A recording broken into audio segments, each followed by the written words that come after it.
Kulpíňa v Bašskom Petrovci sú židovské cintoríny najdôležitejším zachovaným kultúrnym hmotným dedičstvom niekdajšej židovskej komunity, ktorá tu žila a pôsobila vyše 2 storočí.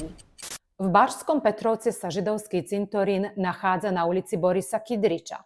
V Kulpíne je za pravoslávnym cintorínom pri ulici Maršala Tita. Sú blízko našich domovov, ale pre mnohých takmer neviditeľné. V Bašskom Petrovci sa zachovalo takmer 30 náhrobných pomníkov, kým v Kulpíne je situácia trochu iná. Zostali iba 4 náhrobné kamene. Oba tieto cintoríny sú súčasťou veľkého európskeho projektu mapovania židovských cintorínov, ktorý realizuje Európska iniciatíva pre židovské cintoríny.